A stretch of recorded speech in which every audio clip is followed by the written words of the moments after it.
Iblis sama Adam itu sama-sama punya kesalahan. Tapi mereka berbeda dalam merespon kesalahan. Lihat, kalau iblis ketika dia punya salah, dia merasa istikbar. Dia merasa takabur, dia merasa bahwa dia harus punya alasan. Dia tidak mau kemudian mengkoreksi dirinya sendiri, tapi dia nyalain orang yang lain. Maka kemudian dia bilang, bukan saya nggak mau taat, tapi Adam itu yang kemudian saya nggak mau kepada dia. Kenapa? Karena dia dari tanah, aku dari api. Dia buat narasi sendiri. Maka dia merasa sombong. Dia salah, lalu dia sombong. Maka dia direndahkan oleh Allah Subhanahu wa Ta'ala. Dia merasa salah, dia merasa tinggi, dan dia direndahkan oleh Allah Subhanahu wa Ta'ala. Tapi beda dengan Adam. Ketika Adam ini kemudian salah, kemudian dia tahu dia salah, dia segera fatalaqqa Adamu mirabbihi kalimatin fataba alaih.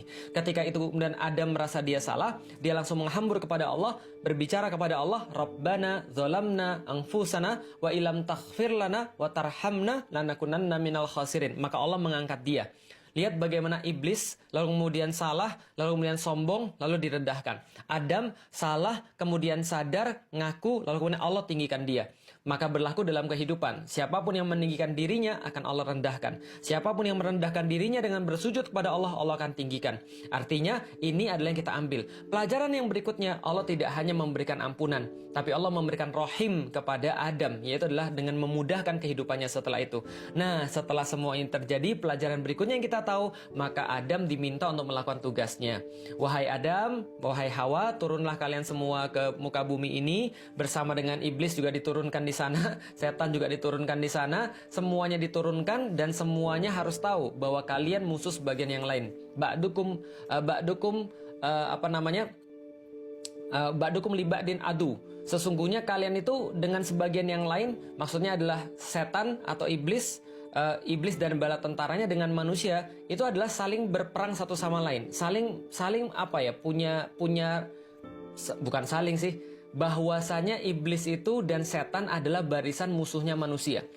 Jadi adu mubin dalam ayat yang lain, musuh yang sangat nyata bagi kalian, maka jangan ikutin mereka.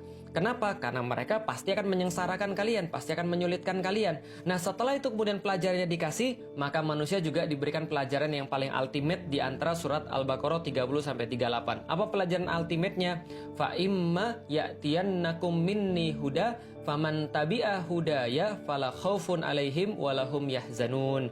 Maka kalau kalian di dunia nanti, kalian nggak tahu harus berbuat apa, bagaimana cara mengurus bumi itu, bagaimana cara melaksanakan tugas penyembahan terhadap Allah Subhanahu wa Ta'ala, apa yang namanya taat, apa yang namanya membangkang, sudah saya kasih tahu. Setan tuh kemudian begini, kemudian sifatnya, jangan ikutin setan. Kalau begitu bagaimana sifat-sifat dan bagaimana perlakuan Anda sehingga Allah ridho dengan Anda, maka ini caranya. Fa imma ya'tiyannakum minni huda. Nanti akan datang petunjuk-petunjuk saya kepada engkau.